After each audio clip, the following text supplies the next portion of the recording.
Good afternoon, everyone. Welcome to the Power Half Hour. My name is Debbie Sanzo-Davis, and I'm your host today. And I'm so happy that you could join us. I am here with co-host Andrea Begent. Good afternoon, Andrea. Hello, happy to be here. Dorothy Holterman. Hi, Dorothy. Hello. And Kimberly Petrosino. Hi. Lori Tidwell. Hello.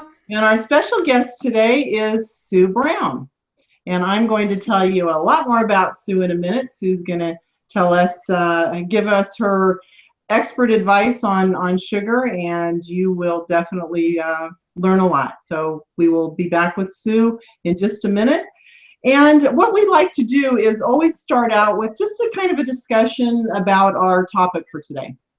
And so I asked all the co-hosts to share just something about sugar, whether it was a product that has hidden sugar in it or a product that has so much sugar in it that you just, you're just surprised by it.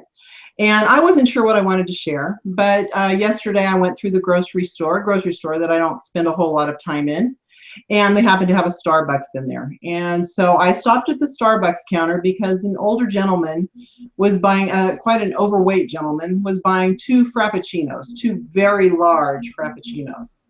And one was like a vanilla and one was a coffee flavor. And I was just a little amazed at the fact that he was doing that. And in his shopping cart, he had Coca-Cola and potato chips. So I went ahead and I grabbed the Starbucks beverage brochure, because it's right there on the counter for anybody to have, beverage facts. It has every single drink listed in it, and it's in such small print you'd have to use a magnifying glass, but it's there. And then I proceeded to purchase an unsweetened green iced tea so that you could see the size of the cup. This is what they call a Trente, I guess is what they call it, which is huge. It's like 30 ounces. Their next size down, I believe their magic word is venti. But when I looked to see how much sugar would be in a venti-sized drink like this, in their green tea, the whipped cream one, without the cream drink, without whipped cream, and in their caramel Frappuccino, there was 84 grams of sugar. 84 grams of sugar.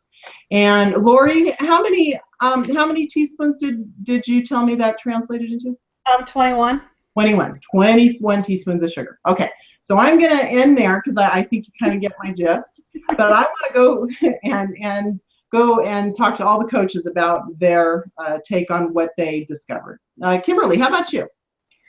This is a topic that's actually really near and dear to me because I struggled so badly with sugar for such a long time and I didn't even realize it. So the item that I wanted to share, one of my main demons, is soda, and I have a bottle of soda right here. It's not mine. I borrowed it. This bottle of soda has 43 grams of sugar per serving, and there's 6 servings in a bottle, which equates to 258 grams of sugar in this entire bottle. Now, I used to put away at least one of these per day, and according to the American Heart Association, they recommend 24 grams of sugar at most for women per day, and I was drinking at least 258, and that was just from soda alone. So that really puts into perspective for me how much sugar I was taking in. That's 6 times the recommended average per day that I was drinking in soda. And once I started cutting back on that, I saw the difference in my health immediately, in my weight, in my skin, in my mood. Just that change, I'm sure. Yeah. Yeah. Absolutely. So, Andrea, how about you? Yeah, my food is actually something that people would consider to be healthy and is really marketed very healthy as a healthy option, and it is yogurt. Now, I have a yogurt that is a dairy-free yogurt because this is the new craze. Everyone wants to do coconut milk yogurt or almond milk yogurt, but just because it is dairy-free doesn't mean that it is healthy. So in this individual size yogurt, there are 19 grams of sugar, which is about 5 teaspoons of sugar, which is a lot for something that you think you're eating something that is good for you. My suggestion is if you're going to do yogurt, to get plain yogurt and then get fresh fruit that you can blend up and mix into your plain yogurt to give it a little bit of the sweetness, but in the most natural and health beneficial way. Good idea. Good idea. Yay.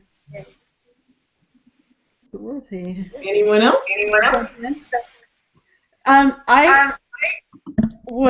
I was thinking about a couple of different things, but for me, I was looking at pasta sauces, because pasta sauces or tomato sauces and things like that, or salsas, both, they can have hidden sugars in them that you're not aware of. So that's a big one. Like the one pasta sauce I have has 7 grams of sugar per serving, which is a half of a cup. And most people are using more than a half of a cup of sauce on their pasta. And the other one that I have, though, that's also an organic brand, has less than 1 gram per serving. So there are definitely options. It's just looking for it. I mean, instead of just settling and not being aware of that, because not only is there sugar in your sauce, but there's also sugars in the pasta. So you're like ramping up your sugar intake on that front. So that's one that I thought about doing. And also salsas. There's a lot of hidden sugars in salsas. So that's the first thing I'm looking at when I turn a salsa jar around or whatever, or even if it's fresh salsa, I'm looking to make sure that there's little to no sugar in it, in the salsas. So if I'm not making them by myself at home. So that's why. I would never think about looking at, your sauce or your salsa. It's a good one. Yeah, and we don't always have time to make those things from scratch. It's not always possible. And they when you're buying it out of a jar, it's always good to read the label for sure. And how about you, Dorothy? Okay, so I'm a health coach at a convent, and these are very intelligent women, and the people who buy their food are very intelligent, but they reached out to me when many of them were getting sick. So we've swapped out already, because I've been there quite a few months, to all fresh fruit and vegetables. But I knew when I was there today, if I looked in the pantry, I felt really confident I would find something for today's show, and I did. And I found the Del Monte fruit cocktail, and what gets me so upset is that it looks so innocent, it looks so healthy, and that's usually what gets me the most upset. Things that a mom in a rush trying to do the right thing would look at a label like this and think, oh, this is a very good choice for my children for dessert. In fact, there are many terrible ingredients: high fructose corn syrup, and a serving, it has 21 grams of sugar. And what's worse is it says that this is 7 servings. This, to me, is not 7 servings. I'm certain that anybody who'd open this up for dessert would have at least 2, maybe 3. So it would be then 21 times 2 would be 42. So these are the kinds of things that really people should be alert to, and these are the kinds of things that really upset me about our food industry, how they're tripping up people who are trying so hard to do the right thing. Yeah, and that would have been 7 servings maybe 20 years ago, but not in today's. Another fruit that's notorious for the sugar added is applesauce. Yeah. Oh. True. I mean, applesauce is bad news usually. So if you turn that around, look at that. You've got to be really careful with the applesauce. Yeah. Even if it says not sweetened, still look at it, because sometimes it'll still have sugar in it. So. So Sue, I know you could probably come up with 500 different items that you want to tell us about. Give us one, and then of course I'm going to let you get into a much deeper conversation about it. Well, the one that I brought tonight, so you guys have had juices and you've shown them. Let me get the labels going the right way. But so this is from Trader Joe's, and they're both green juices. One of them only has 2 teaspoons of sugar, and the other one has 14. Wow. And they sit next to each other on the shelf at Trader Joe's. So you would look at it and you go, well, this is a green juice and this is a green juice. You have to read the labels is the lesson here, because they're both Trader Joe's, they're both green juices, and one of them is healthy and one of them is Kool-Aid. So my message is you have to read the labels, because even those of us who are trying to do the right thing, like you said, you know, people in a hurry trying to say, oh, I'll get a green juice, you have to get the right one. Thank you so much for sharing that, Sue, because you're right. People don't think they're right on the shelf next to each other. Same with yogurts. That's another one. It's like they could just be in a row and you grab one and you run and it may just have 4 times the sugar that the other ones have. So that's a great tip. And I want to take this time now. Thanks, coaches. Those were all really good insights. But I want to take this minute to show you Sue's book, because I'm going to be closing out some of the film strips here on the bottom, so you won't be able to see it. But Sue's book is called Simply Sugar-Free: 6 Simple Steps to Conquer Sugar Addiction. And it's a really a lovely book. It's full of recipes, and it's not just about eating. It's about exercise, and it's got all kinds of tips in it. And she's going to talk a little bit about it. But I do want to mention here, so Sue is an integrative nutrition health coach. And part of the reason why Sue even wrote her book is, and I don't know if you can see it or not. Let me see if I can get it closer to the camera. You know what I'm going to do? Hold on one second. I just want you to be able to see this. Okay. So you see, this is Sue today, and that was Sue before. So it was her journey of losing 52 pounds in 52 weeks at age 52. So I am going to turn it over to Sue now. Hold on one second.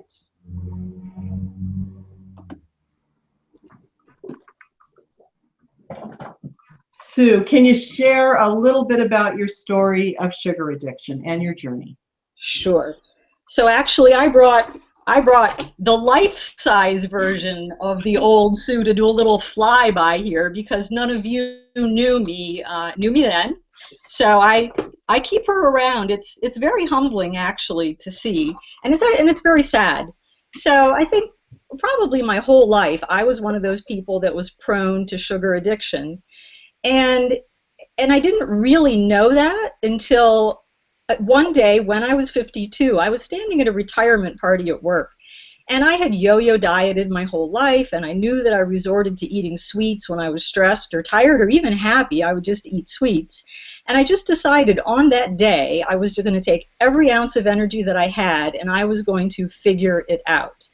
And I did, lo and behold. And it actually started when a health coach, an integrative nutrition health coach, came to my workplace. I work a day job. And the first step she suggested was going from M&Ms to peanut M&Ms, because at least you would get some protein and fat that would help keep you full. And believe it or not, that was the first step that I took. And then I just started tackling a meal at a time, trying to figure out what were the foods that made me feel bad and tired and caused me to eat more sweets, and what were the foods that made me feel good. And at the end of the year, I had it figured out. And that was when I actually went to school to become a health coach myself, because I'm like, it didn't take money, it didn't take surgery. All it took was a little bit of education and a little hard work on my part, and I was able to unravel it.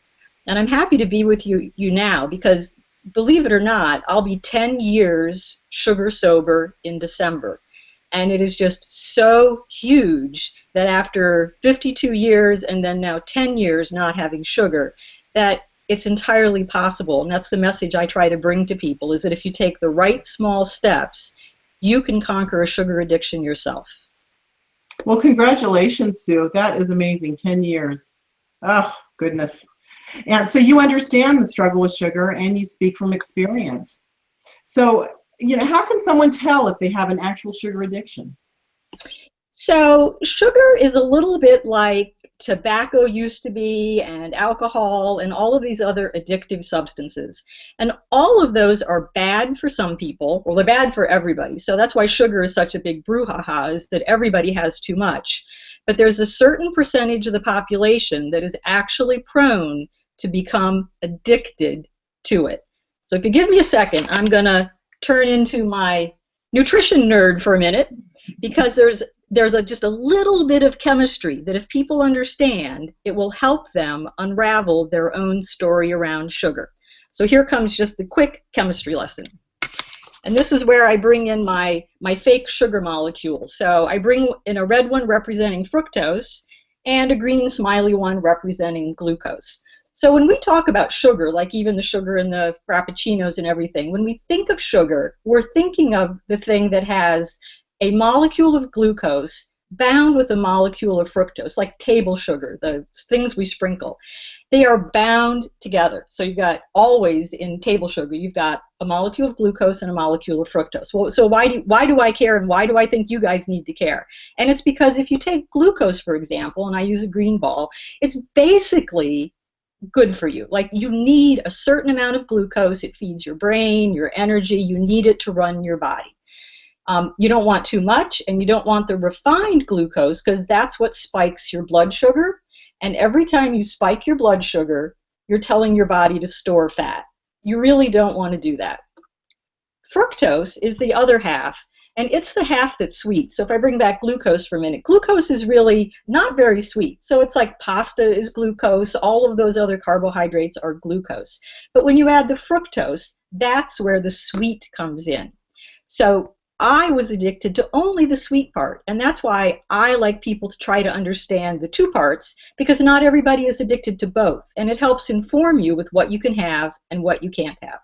So the problem with fructose is that in the caveman day, you really only got fructose through fresh fruit. That's where it comes. It's fruit sugar. And we didn't have that much. We had it right before winter, and we'd store a little bit of fat. It would save us through the winter, and that would be it. But these days, first off, we can have fresh fruit 365 days a year. Just, go to the grocery store and there's all kinds of fruit. But it's the processed fructose that is really causing the problem. And I'm sure you guys know that if you have 3 people in a room, the obesity epidemic is so bad right now. One person is going to be obese, one person is going to be overweight, and only one person is going to have a normal BMI.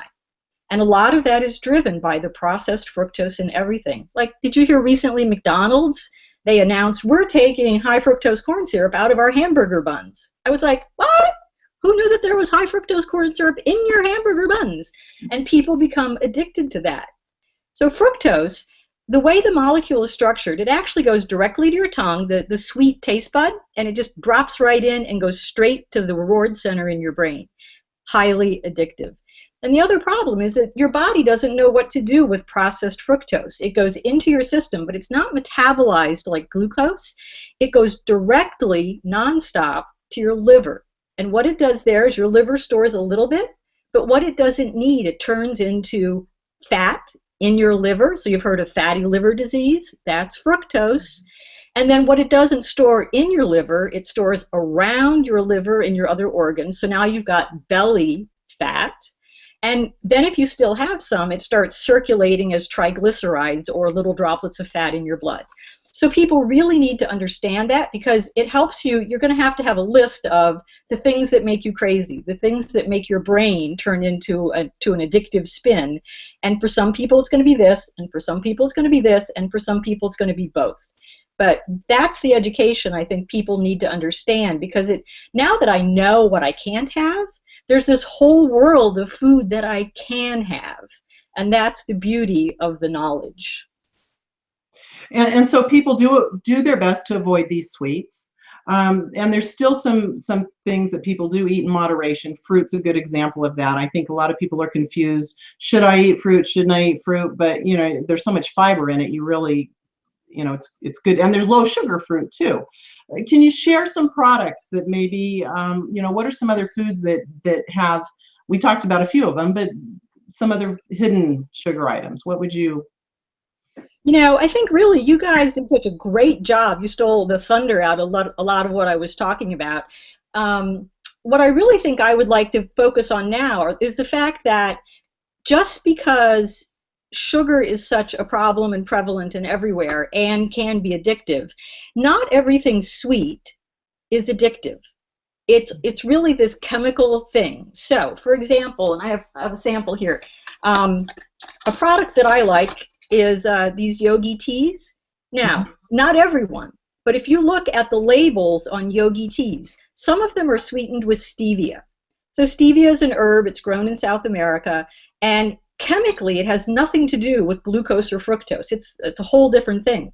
So like in these yogi teas, they've actually ground up the leaves of stevia plants and mix them in the tea bag. So it's not processed like, you know, again, at Trader Joe's, at my Trader Joe's, they put out coffee and they put out these little white packages of stevia. But in these tea bags, they actually grind it up and they put it in with the tea. So if I want something that's a little bit sweet, I love their teas. And again, you have to read the label because they don't all have the stevia. But it can be a wonderful, just gently sweet treat. The other thing that can be helpful, if you like honey, so, you know, honey has kind of a health halo, and for many people, honey is like a trade up because it has different, you know, the things that are coming from the bee, and it's local and it's natural, so it does have some redeeming value. But if you're a sugar addict, no, it's half fructose, half glucose. So no, just no. If you're a sugar addict, no. So what you can have instead is a brown rice syrup, which you can get at Whole Foods. It comes in a jar, and it's pretty much the consistency of honey. So what you might have put honey in, you can put this in instead, and it's not going to trigger the addiction in a brain prone to addiction because it's all glucose. There's no fructose in brown rice syrup. So this is, go ahead. No, I want you to definitely give some suggestions for people to wean off of sugar. Obviously, those two items might help. What else can they do? You know, the most important thing, so I have a process that I use, and it's what I use with clients, of 6 steps for weaning off of sugar. And it's like tying your shoes, and that's why I have a little shoe. Because what you really have to do is you have to deal with the chemical addiction, and you also have to deal with your behaviors, like I'm tired, I want a donut. So you have to deal with those behaviors. And the most important thing really is for people to start at breakfast, and you need protein. You really need about 20 grams of protein. And it doesn't matter really how you get it. You can have eggs, you can have a smoothie with protein powder. Generally we prefer Whole Foods, but there are many ways you can get that protein with breakfast. Because if you don't start your day off right, the whole thing just falls apart by lunchtime and you feel like a failure. So my first suggestion is to really focus on breakfast. Yeah, I noticed you talk a lot about breakfast in your book, a lot. Yeah, a lot of recipes. Yeah, you know, the other thing that intrigued me a little bit because, you know, it was a question I had because sometimes I liked sugar and sometimes I didn't. But your chocolate chip cookie quiz. I thought that's a really good indicator. So tell us about that. I really do. Yeah, so people want to know, how do I know if I'm one of those people prone to sugar addiction? And the thing is, sugar addiction, it really is based in the brain. And that's why I focus, a lot of health coaches, some of us focus like, you know, on digestion and irritable bowel and autoimmune diseases, and mine is all focused up here in the brain because it's really an issue about dopamine and how the brain reacts to dopamine. So how do you know if you're a sugar addict? Well, one way is you can go out and you can Google Yale Food Addiction Scale. And there you're going to get a very, you know, academic way of deciding if, in fact, you are or are not a food addict. But the simple way is just, how do you feel when you walk into a house and someone just baked chocolate chip cookies? And if you're like willing to have a 1-hour conversation about the weather and going shopping and the latest movie that's out, you're probably not a sugar addict. But if you smell the hot chocolate chip cookies and that's all you can think about, you're probably a sugar addict. I love that, Sue. I don't think it gets any simpler than that, really. And you know that trick when realtors are trying to sell a house, they put those baked goods in the oven to try and entice you. So, well, Sue, that was really informative. I so love when we can pick out these little things that help people really figure things out. And as our time goes on here with the Power Half Hour, we will be definitely jumping more into the subject of sugar, because obviously there's a lot of things that we can cover, and we would love to have you back on to talk about it. Would you share one item that just a takeaway that someone could perhaps use in their day-to-day? So I would think, in addition to starting with breakfast, I walk an hour a day. And I don't do it because it burns calories. No, I don't talk about calories at all. Calories to me just don't matter. It's about keeping my brain in balance. And walking has been a huge thing for me because it's the way that I meditate, I listen to music, I have audiobooks, whatever. But that is a way of a good behavior. And again, it's not like running and it's hard to do. Anybody can do it. All you need is a pair of shoes. You can go anywhere. You can go anytime. I walk at work with friends. So my advice would be to walk an hour a day. Thank you so much. Stay with us, because I'm going to make sure that we don't have any questions at the end. Hold on. Lori, how about you? My action item is to actually look at your labels this week and see what sugar is in everything, from cereal to granola bars to pasta, sauces, whatever, anything we've mentioned here today, any of those things. But look at your labels this week. Women are supposed to, recommended daily allowance for sugar is 6 teaspoons, which is 24 grams. So notice what you're taking in. For men, it's a little bit more. For children, it's a little bit less than that. And if you're shoving those darn juice boxes at your kids, or the fruit snacks or whatever, you've pretty much done they're dealing with half of one of those. So their daily allowance. So just notice it and see how much sugar you're actually really taking in this week. Thank you so much. Kimberly, how about you? What's your tip? Oh, unmute. Unmute. Thank you. There you go. Now we can hear you. My tip this week is to just stop buying anything that has high fructose corn syrup in it. Top 3 things that come to mind are bread, ketchup, and cereal bars. Those are things that I never expected to find high fructose corn syrup in, but it's there. And there's a high fructose corn syrup free alternative, buy organic if you can. That's one of the first things I started doing when I started cutting back on sugar, and it's a good rule of thumb. That's true. And I just can't, high fructose corn syrup, that's a whole nother subject, right? Because even when you see sugar on a label, it's not even sugar. 9 times out of 10, it's high fructose corn syrup. So that's, we need to talk about that. Sue? I want to come back just for a minute, because here's the deal. So with sugar, these are bound together, so it's always one-on-one. The issue with high fructose corn syrup is that it's more like a ball pit. So manufacturers can put 60-40, 80-20, 95-5. So the amount of fructose in high fructose corn syrup, which is what goes into sodas and a lot of other things, is not 50-50. So they've really stacked the odds against people in terms of the belly fat, the liver fat, and the addiction with high fructose corn syrup. So never, never, never, never, never, never have it. End of commercial. Very good. We will never, never, never have it, Sue. I promise. How about you, Dorothy? Okay, so I would like to challenge people maybe to add a sweet vegetable.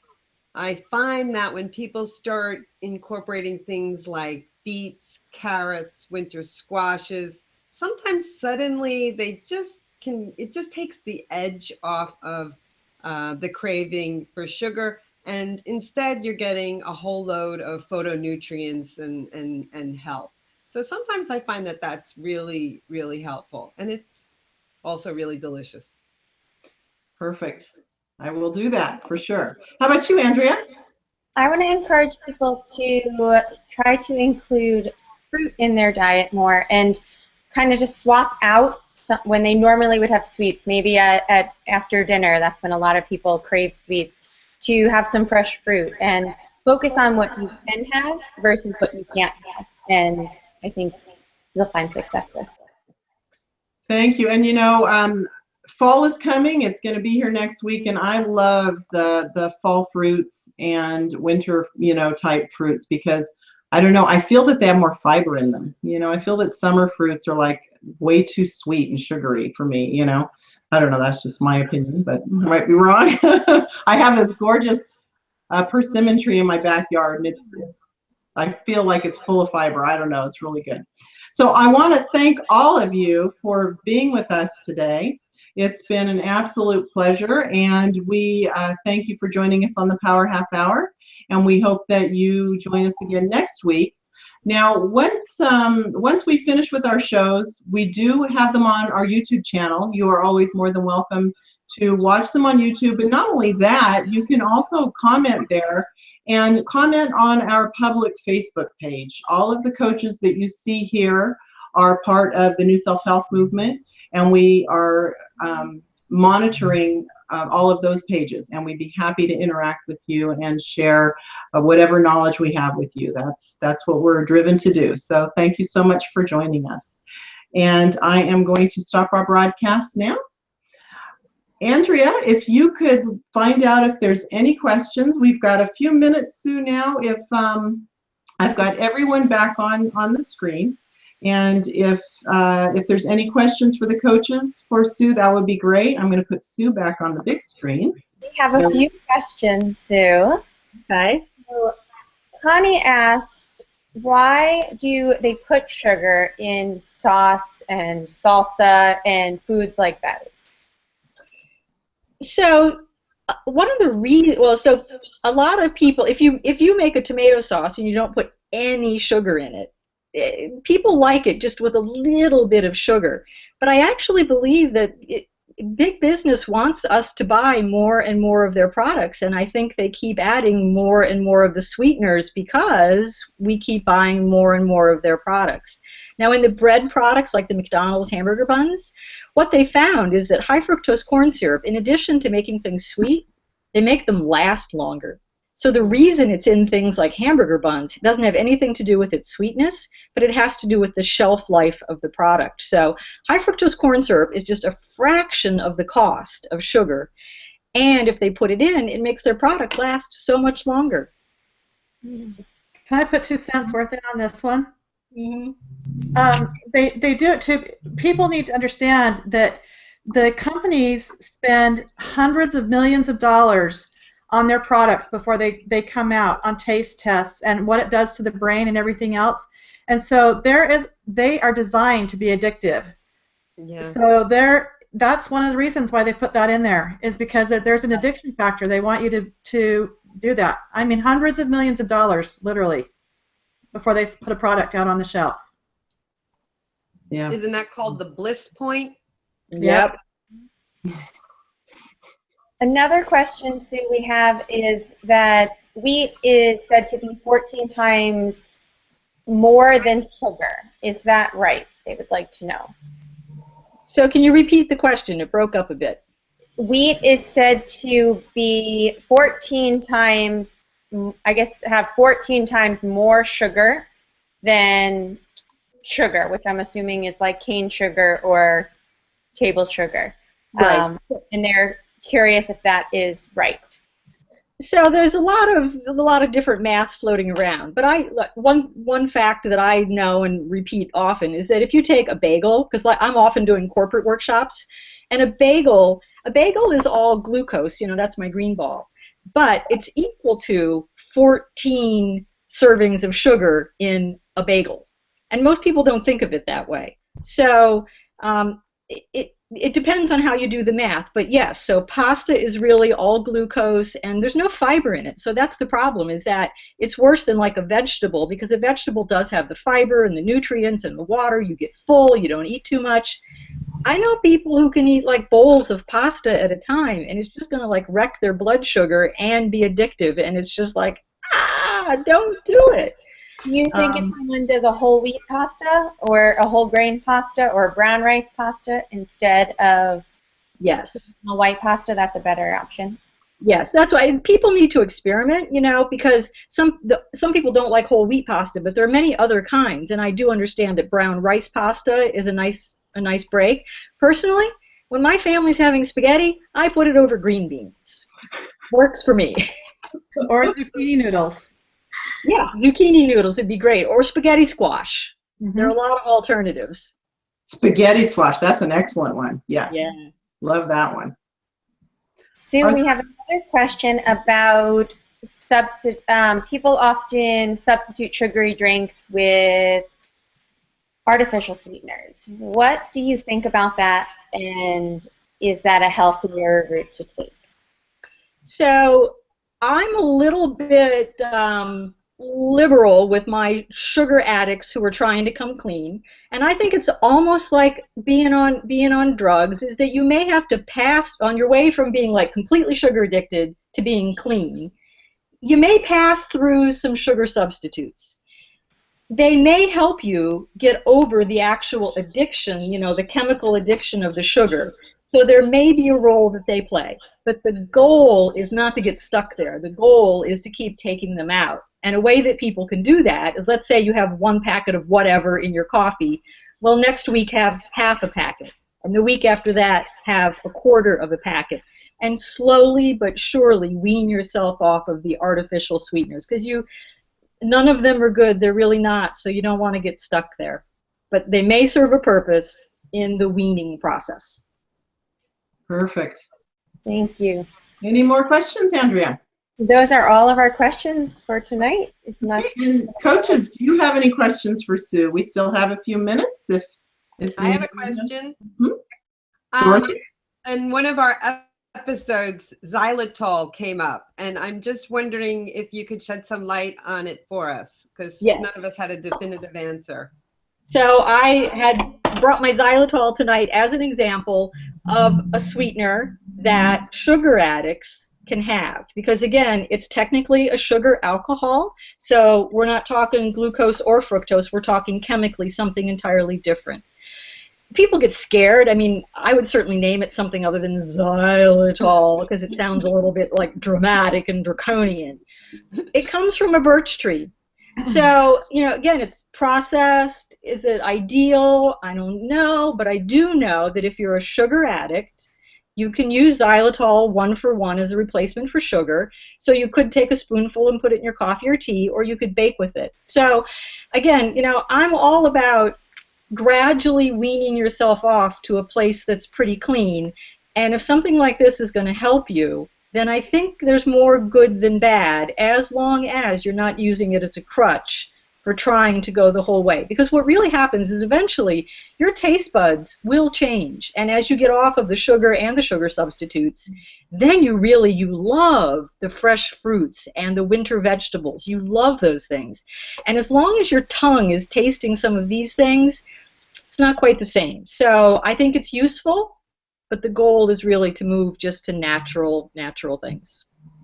Love it. Now, is xylitol your, for instance, for baking? What would be your first choice? Xylitol would be the best choice for baking. Okay.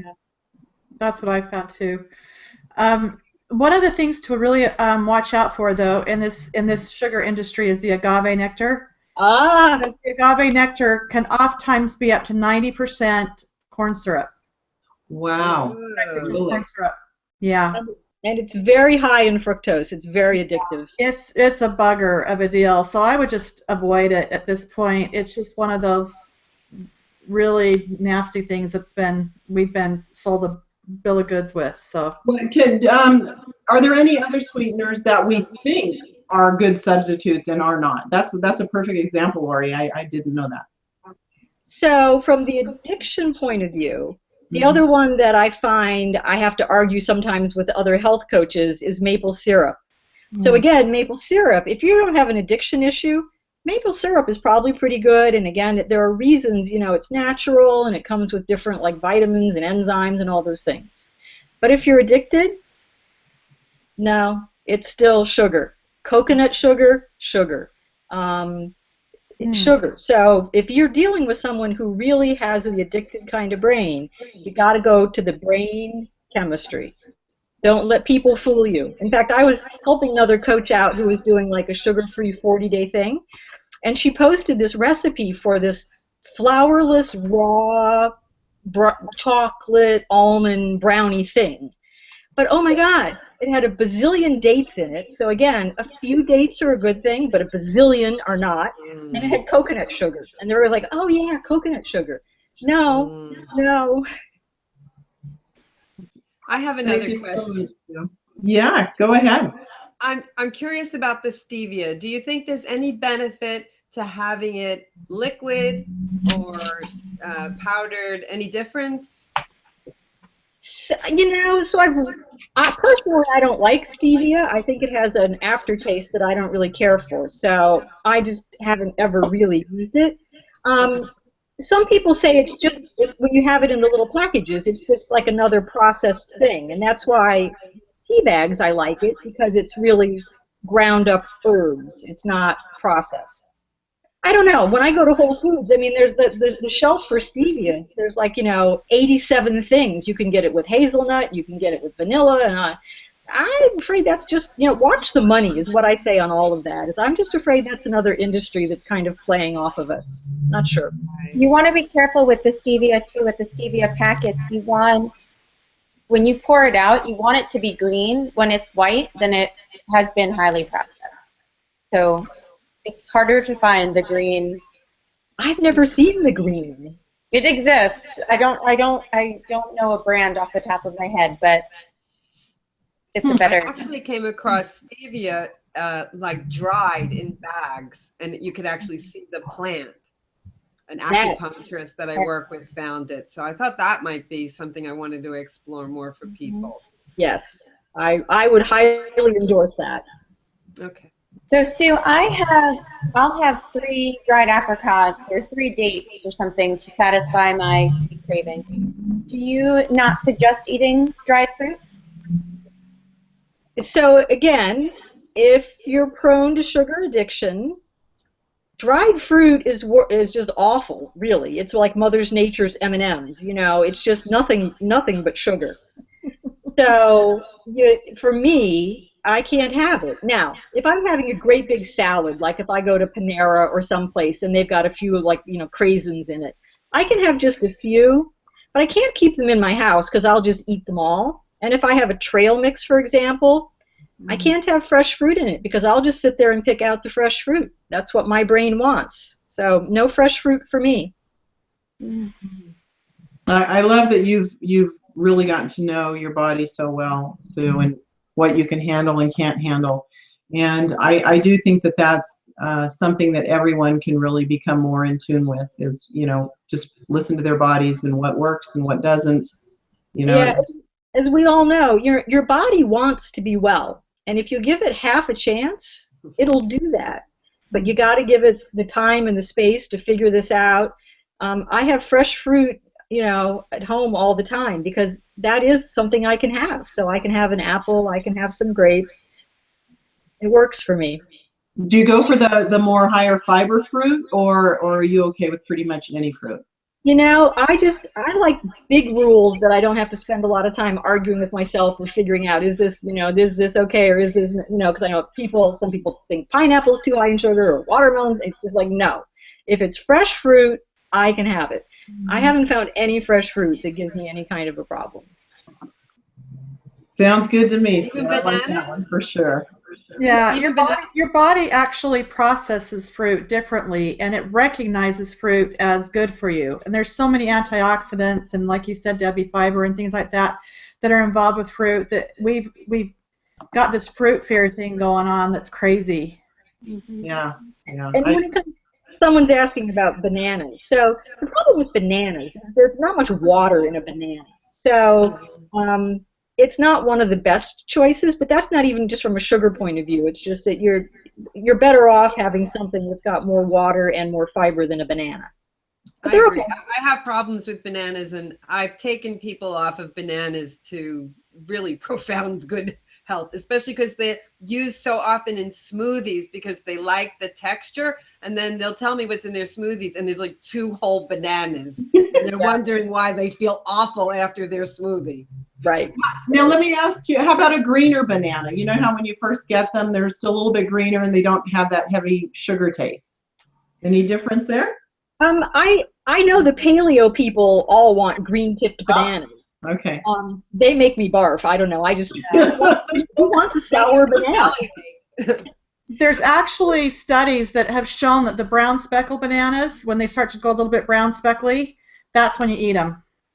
I don't like them that ripe, personally, unless I'm using them in a smoothie or something, but that's when they have the most nutritional value to them.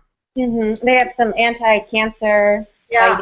Yeah, they're really high. They're fabulous for those kinds of things, but they have to be the brown speckly stage. Well, I miss the banana boat. I never eat them when they're at that stage. Well, I'll tell you what. We're up at the quarter of the hour, so we're about ready to finish. Are there any more last questions, Andrea, from our Webinar Jam registrants? Or We do have one person that commented that some stevia contains maltodextrin. oh, okay, all right. And that's true. That's some kind of a filler, because by the time they grind up the stevia, they need to put the filler in, or we wouldn't be able to find it. Some Right. people think that's a horrible thing. I'm not an expert on maltodextrin. Yeah, I'm not either. I just remember when I watched the movie Hungry for Change, it seemed like quite a few people in that movie mentioned maltodextrin and to stay away from it. Yeah, So- yeah, you should stay away from it. So just, once again, become a label reader. It doesn't take you that long. Yes. And it's a great way to frustrate your teenagers when you're grocery shopping with them. I agree. How many grams of sugar's in that? They're going, Mom! And I'm like, I think even more important is reading the ingredients versus always reading the label itself. Really knowing what is in your food. if sugar is in the first 3 ingredients, you know that it's got too much in it. True. Oh, and then the other thing I'll mention, when you said that, Lori, it just dawned on me. I think I read this in Sue's book, where sometimes sugar is in like 3 or 4 different places on the label, and so they try and trick you that way, because it might not be the first or second, but it's like the 8th, 10th, 12th, and 14th. Absolutely. Absolutely. Just end on that note, everyone. Thank you so much for being with us today, Sue. And Sue, quickly, just mention how anybody can find you, just so that we have easy. So the title of my book is Simply Sugar Free, and you can find me if you Google Simply Sugar Free. My website is Simply Sugar Free, and I'm Simply Sugar Free on Instagram and on Facebook and on Twitter, so you can find me. Thank you so much, everyone. It's been an absolute pleasure, Sue. Thank you. Thank you.